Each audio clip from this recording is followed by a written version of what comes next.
Welcome back, podcast community. My name's Cam King. This is episode number 62. Today, I have my new friend, Daniel Santrella out of Chicago. Daniel, what's going on, man? How are you? Cam, thanks so much for having me on. This is a blast. It's great to get to know you. I'm doing really well. How are you doing this morning? I'm doing good. Thanks for asking. We just went over the podcast, came up with a few questions, as you know, and as most people listening to this know. Three Questions Podcast is really simple, super straightforward. We have guests on and we discuss three questions of random topics, mostly for people to have takeaways from other people who have been through really interesting things, such as yourself, and are doing very fascinating things to sort of share their wisdom, expertise, knowledge, and further network. So today we've come up with a few questions, but why don't you give people a little bit of an intro about who you are and what you're doing currently? Yeah, well, thanks for joining us here, wherever you're listening from. My name is Daniel Santrella, and yeah, I sort of have a myriad of different pursuits that I actively go after. I'm a voice actor. I've done that in a professional capacity for 10, 15 years. I work in tech and consulting, mostly helping people with user research and experience design.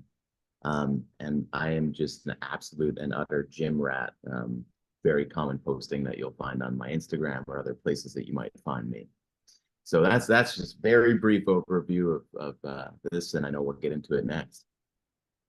Yeah, I love it. I started Three Questions Podcast as a way to answer questions that a lot of my former clients and current clients were having that I could answer in more of a public forum. I felt like I kept sort of hitting on similar things for a lot of people, but I didn't want to start a podcast for my fame. I want to start a podcast to empower and share other people's stories. And I'm always absolutely blown away when I hear what people are doing, which I find fascinating. I find voice acting fascinating. My favorite one, I forget his name, but he was the voice for Batman for so long. You probably know it. The name escapes me Oh, right now. sure. Yeah, the name almost gave me too. I'm really bad with names and stuff like that. It's just like it doesn't enter my zone. It's not my zone of Yeah. genius to remember those things. Just the fact that someone's out there doing that blows my mind. Yeah. Well, I think it's such a fascinating art. Even you take someone like Mark Hamill, who was Luke Yeah, sure. Skywalker in Star Wars, and then you're like, oh my God, he's the voice of the Joker in all these crazy Yeah, Batman right. animated things. And it Right. just blows my mind. It's such a talent that I I'm in awe by. So we have a question about that, but as you know, Three Questions Podcast, we start with one question. I'll set my watch on timer for 5 minutes.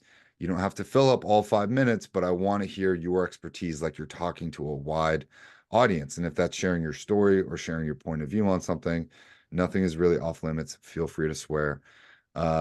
And yeah, that's pretty much it. I'll let you know when you're getting close. I'll just hold up a four thing. We Right. can make it conversational. And if there's any sort of additional points you want to make after that, feel free to. So, Love it. Yeah, sounds sound good to great. you? Yeah, sounds lovely. Cool. Well, let's hop into question number one. I'll start my watch. And here we go. So, question number one: how did you get into voice acting? And what does that look like on a daily basis or even during a project? Yeah, sure. So, growing up and even now, my dad has always been in radio, right? And so, when I was a kid, he was selling airtime for lots of different big commercial radio stations. And so he would come home with little scripts that he would doctor up. A big way that he would sell his airtime would be by cutting something and bringing it to a business so that it could sound super authentic. You know, the business would go, "Oh my goodness, like this sounds so professional. What is this?" And he's like, "Yeah, we can get this done for you, and you can buy airtime, on our station." And so he'd come home and I'd run the stopwatch for 60-second spots or 30-second spots or 15 seconds, 90-second spots, whatever it might be. And somewhere in there is when it dawned on me that like this was a real job, that he was going to bring this to someone else who was going to get paid to actually go ahead and stand in front of a microphone and do this. And so I think that's where it got my ear. About 15 years ago was when I started getting my first contracts for actually doing voiceover. And I got lucky sort of out of the gates. I put together some demo reels and, of course, tapped on dad's shoulder to say, hey, look, can you send this to some people who are in the industry? Can I get some really good feedback, make them be critical, etc.? And they were kind and they were critical and they sort of pushed me in all of the directions that I needed to be pushed. And I was able to land some really interesting spots. First with first big ones with like Lunchables and then Speedway.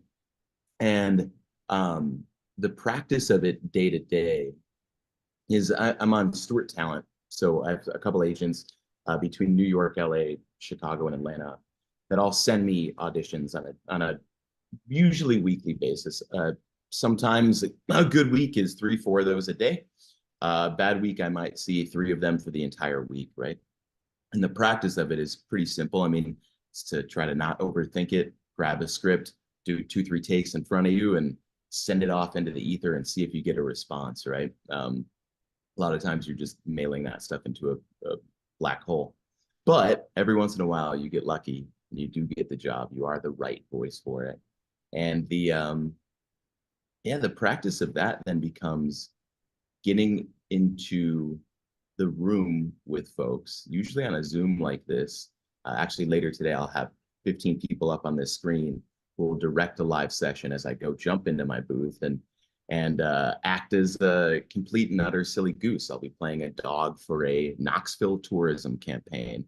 And so, I don't know. I think, Cam, the long and short of it is that the thing that tickles me about that work is that there are so many other things I do in my life that are so utterly serious. This is one of those places where, like, when I get hired to just be an absolute silly goose, there's nothing more fantastic than that. It just is so much fun every time it works. And it takes a lot of effort to make sure that you get those times that do work because it's so much auditioning and there's so much that happens sort of behind the scenes before you actually get to hit record and then hear yourself on TV or radio or come up on a Spotify ad or whatever it might be. Yeah, dude, I love that. You hit on a really important point, which is you have to have fun. And if you're Oh not yeah. having some sort of fun in your job, like what's the point, man? Life's short. Life is really short. And in my 20s, prior to what I'm doing now, I was a new business director, and I used to take that so seriously. And I look back onto what I'm doing now, which is arguably one of the most serious things. Mm, And I have a lot of fun in my job. Like, I love the guys that I work with. I see a lot of guys who take it super, super seriously, but I see like 90%, 90 to 95% of the guys that I'm working with, we do some insanely hard things.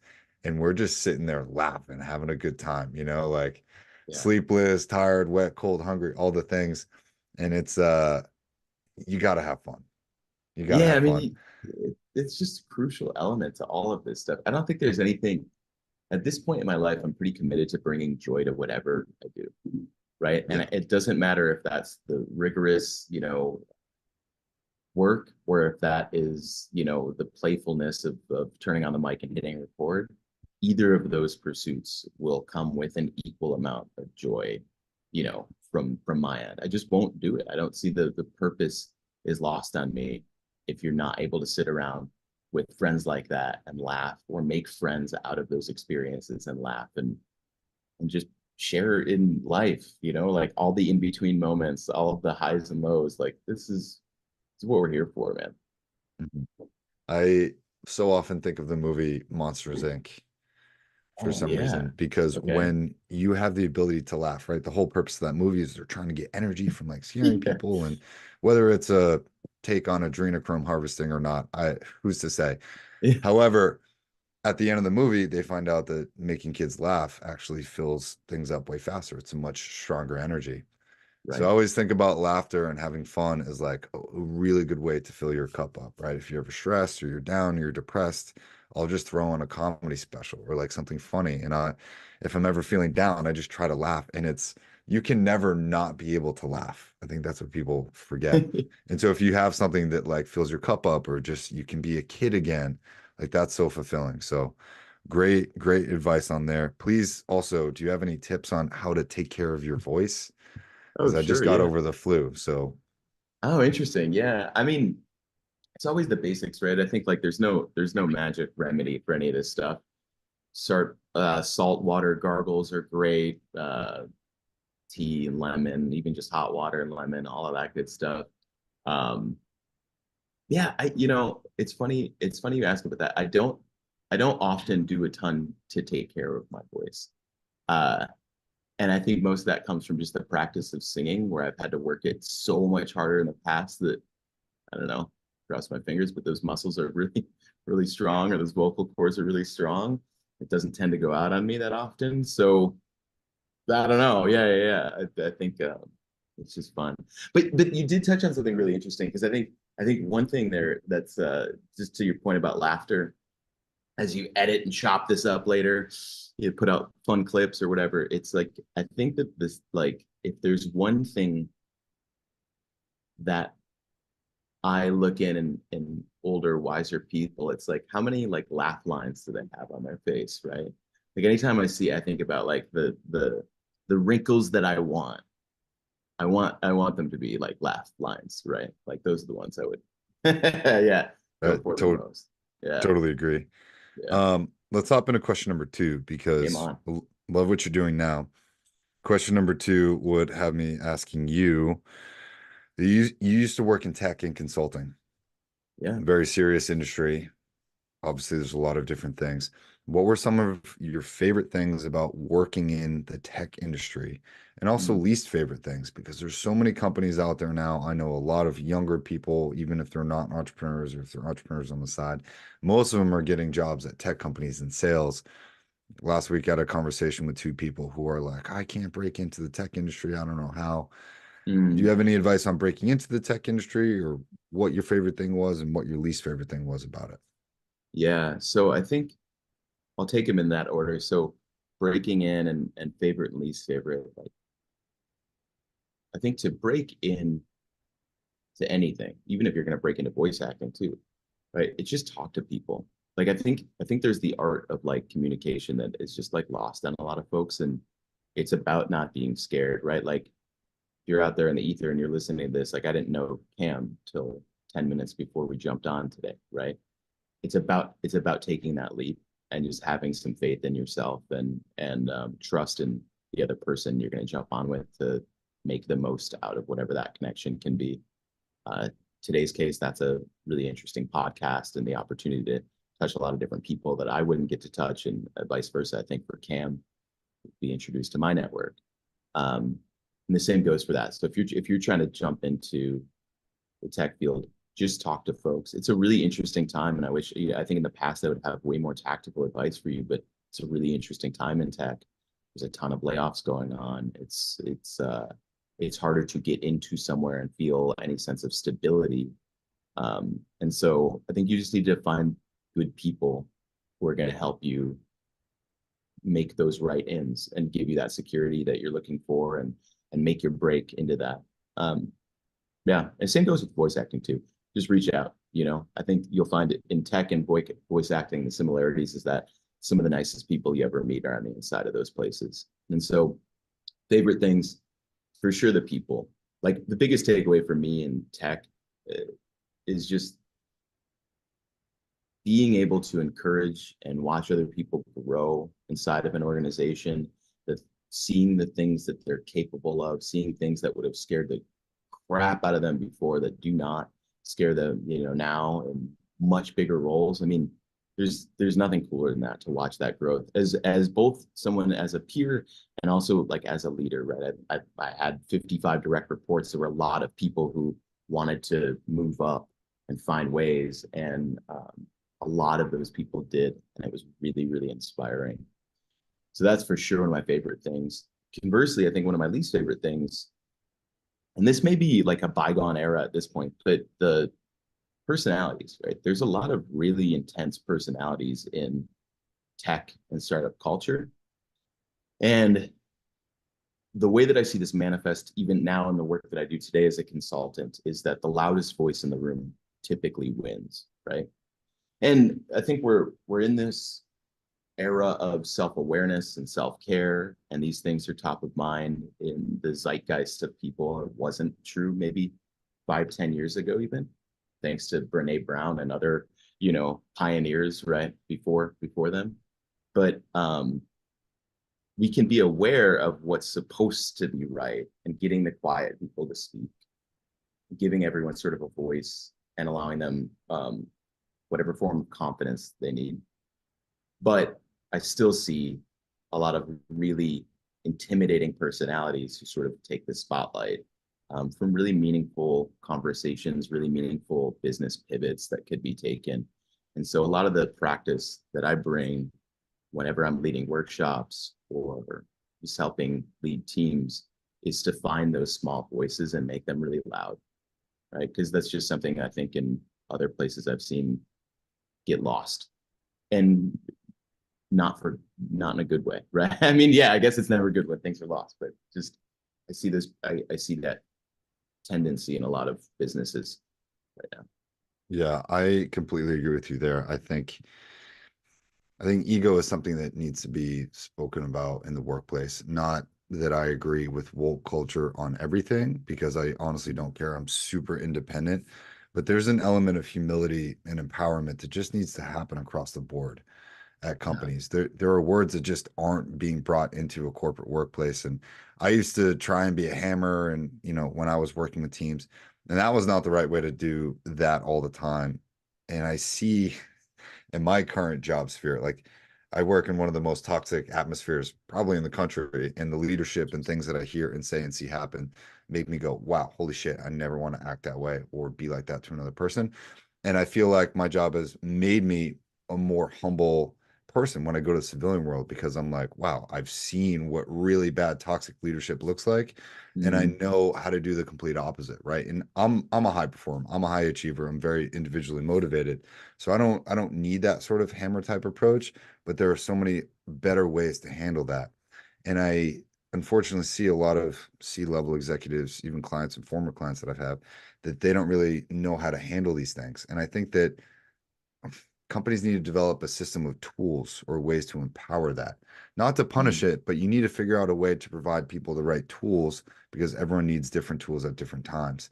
And if someone can figure that out, I think they're going to make a lot of money. So there's a Yeah. $1 million idea for you. Absolutely. Yeah. Yeah. Yeah. I mean, it's so the journey is like getting everyone to speak up, right? We know that diversity, we know that different voices at the table create such a better outcomes, like unquestionably, right? Like objectively. And the art is getting all of those people in in the right place, the right time to speak, right? And Yes. that's the hard part. That is truly the art behind all of it. Um, it's something that I really like. I mean, I've worked in super corporate environments before, where there'd be 50 voices on a Zoom call as we're doing a big readout presentation at, Fortune 5 organizations, right? Yeah. And it is an ask of patience and confidence and understanding to get words in, even as the consultant, right? Even Mhm. as the person who's sitting there going like, you've tasked me to go find out this information, have that information, I want to gift it to you. I also want to understand like who's in this room right now that's not going to raise their hand to challenge some of the assumptions about the research we've just done, or challenge the direction that we're suggesting we take. Why might this not work? Getting those voices out there is just really, really important. Well, it's difficult when you put everybody in the same room in a Yeah, highly pressurized environment, or, yeah, 100 people on a Zoom call, and it's like, does anyone have anything they want to say? And somebody's sitting there like squirming. How do you yeah, empower that person, right? It's almost an impossible task at these big companies that move so quickly with these types of things. So yeah. I think you're on the right track thinking about that. That's a very precarious situation for sure. Um, Question number three is my favorite one of these. Okay, game on. Yeah, If you're ready, I'm I'm dying ready. to hear this. Yeah, I've been squirming about this question the entire time. great. Uh, but you mentioned you went through an extreme life transformation that was shocking. And I think in terms of mental, physical, emotional, spiritual, probably financial, and even academic for your Mm, own self. Those are all six pillars that I work on specifically with my clients. But I think that is putting all of those to the max of your transformation. Do you want to talk about that and share that story about what that was like in those ways? Yeah, yeah, absolutely. Yeah. Thanks, man. So 10 years ago, I was like, I'll give I'll give the honest answer to this. Like 10 years ago, I clocked in at 313 pounds. I remember the number on the scale because it just wrecked me, right? It was one of those moments where it's like, I've been avoiding this for so long, and avoiding the scale for so long that to actually sort of quantify the bad behaviors, the bad, habits I had was really, really, really hard. Right. And I wish that's where it ended. I wish it was like I saw that number and then I was like, forget it. I'm going to change my life right now. I saw that number and I spiraled out of control for the next absolutely at least 6 months. Right. Totally like lost my mind, kind of couldn't believe it, etc. Um, Sometime like right after that is when I sort of fessed up to the fact that like I needed to change. No one was going to change this for me. Like there was no boat coming. I just had to make small decisions to start to change this. And I use the word small because I think oftentimes on the other side of these journeys, we see the outcome, right? And so the outcome for me is that I lost half of my body weight. I lost like 165 pounds, um, and have maintained it, right? Which is arguably the harder part, is I've kept it off and um, completely changed my habits. Everything in my fridge looks totally different than it did 10 years ago. Everything in my, pantry, etc. But the reason that I hone in on small is because we think about making these gigantic sweeping changes. And when we talk about true transformation and true behavioral change, this starts with really small habits, stupid small habits, like stop drinking soda pop, you know, walk a little further, take the stairs when they're available. And not just like once, like every time. Like not like pat yourself on the back when you didn't have, uh, a dozen sodas for a week. This is like, no, you're gonna have to sustain that effort, right? It's not eating the full Chipotle burrito and bag of chips and guac in like one sitting. It's like those kinds of really small changes. Lots of smalls make a big, right? And so all I did for a very long time was just add small after small after small. So it was like walking more. It was actually actively going to the gym and just doing some really light exercises, just doing some rows on the rowing machines there, walking on the treadmill, eventually graduating to running on the treadmill and increasing sort of physical activities. But an absolute wild reckoning for my whole being, right? A completely different person than I was then. Confidence completely, changed. I don't even know if I had a lack of confidence back then, or I just didn't know where it existed inside of me. And yeah, I mean, to your point, I mean, just sweeping immense change. And I'd love to just let you interject with any question or anything, because I never know which direction to take this. There's so many ways. Well, I mean, this is your personal transformation journey, and one of the principles that I went through myself was no one's coming to save me. And you just talked Yeah. about that yourself. I tell my clients that when they're trying to make changes, either personally or professionally. Mhm. And I always believe that I don't know if you've ever heard of the pain and pleasure principle, but people will do everything they can to avoid pain, and they will do everything they can to seek out pleasure. And until you start to understand the dynamics of this, you really don't know that people don't make changes until they're sick and tired of being sick and tired. Mm, And it sounds like you got to a point where you're like, okay, enough is enough. Right. yeah. And we all drift in life. There's a great book called Outwitting the Devil by Napoleon Hill that went unpublished for a Cool. long time. And that he talks about this thing of drifting and how essentially you have to get to a point of saying, hey, I'm sick and tired of being sick and tired. I'm not going to drift anymore. And you sort of course correct. And that's when your routines and your habits get established. It's not so much discipline and motivation, but you finally got to a point where you said, I'm not going to allow this to happen. And you started slowly changing your routines and your habits. Most people on January 1st or 2nd, what do? Yeah. They go to the gym for 3 hours and Yeah. then they go for a week or two and then they slowly stop not going. You instead went, hey, I'm going to go and do this. I'm stopping this, no more of this. And you started making the changes that slowly got you back on track, which is the way to go. That's patience, that's Yeah. time, and that's effort. What would you say? Would you agree that discipline and motivation don't really exist, that it's more so routine and habits? Or how would you sort of convey that to the audience? Yeah. I mean, I think that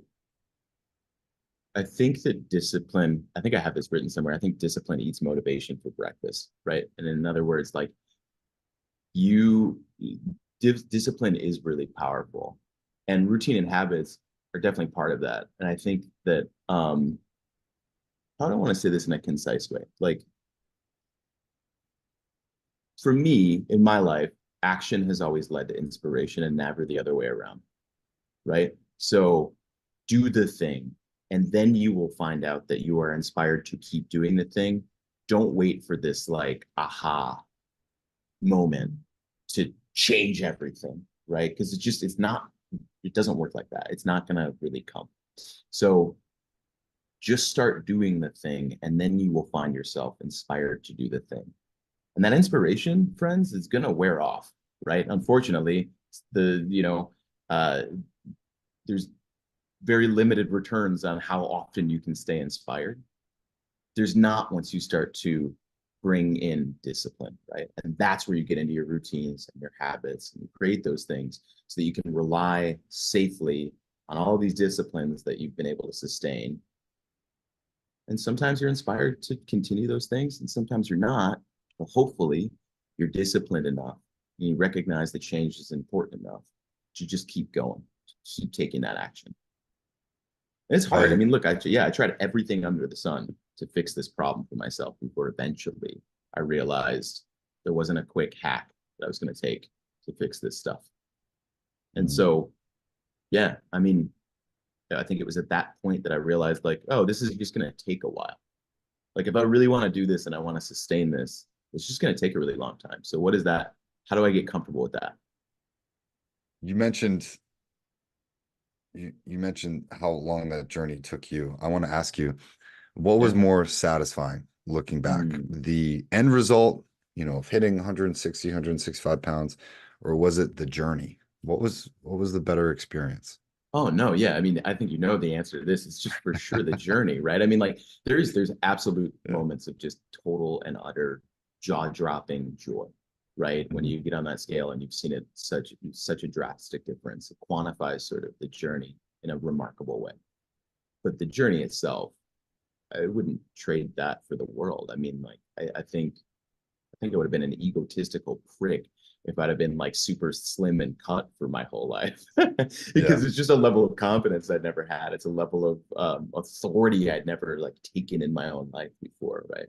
So Mhm. that journey is remarkable, and the thing that I'm most inspired to just bring to other people, to talk about with other people, especially people who are contemplating what that journey might look like for them. And to tell and show people that it's possible, Absolutely, right? yeah, yeah, yeah. To be a living example of that, I think has been a really unexpected and important part of who I am, and why I spend as often as I can at the gym. Yeah, That's great, man. What kind of workouts are you doing these days? all calisthenics and interval based training, stuff like that. Old school strongman stuff, without barbells, with like kettlebells and stuff like that. Yep. Yeah, kettlebells and dumbbells and push-ups and pull-ups and all that, good stuff. Levelers, you're in the military, all the weird pull-up tricks I can do. That's I'm doing that every day. Oh Yeah, yeah. yeah. That's the quickest and fastest way to your exact phenotype. And your Oh, cool. phenotype Yeah. is your genetic body type, which programs that. So running in calisthenics will get you looking like your exact phenotype. Everyone tries to get supplements and eat all these different things and tries to change their genetic body type, which is almost damn near impossible. Obviously, you can do it with guys like Arnold, but he has that exact phenotype to be able to have looked like that at some point. But I think that you want to talk about longevity, all the calisthenic stuff that you're doing, 110% the way to go. So kudos to you, man. Daniel, do you want to let people know how to reach out to you, how to Yeah. connect with you? Yeah, happy to. So yeah, you can find me if you want to pick my brain about voiceover stuff, head to realnicevoice.com. That is me. You'll find me there. If you want to pick my brain about consulting stuff, other stuff, go to veryhuman.cx. That will redirect you to my LinkedIn page where you can shoot me a message. And if you're out there and you're on Instagram, I'm /connect with Daniel, one word. Love to connect with you. People is my energy source, so please don't hesitate to reach out. I really mean that. Yeah, of course, man. We're getting more listens obviously on the podcast, and when I do push it out, I'm trying to get it on more channels right now. But I will send you the recording of this when it goes up on YouTube. Feel free to share it and clip it as you want. I'll post it on LinkedIn as well once I do get to editing more of these. I have a couple to edit this afternoon. But please send me a follow-up email with all of the info so that I can just put that in the description as soon as possible and share away. And I really want to say thanks for helping on the podcast. And I can tell you're a radiator, not a drain. And I love people like that, especially with the energy. So I hope you have a great morning and rest of your day in Chicago, Daniel. Cam, I can't thank you enough. This was just an absolute amazing way to start the day. And it's been a real pleasure getting to know you and speak with you. So thank you for your time and your light. Appreciate it. Yeah, man. Anytime. We'll connect soon. We'll get you on. Reach out anytime you want. Okay, bud? Yeah. Take good care. See you later. All right. See you.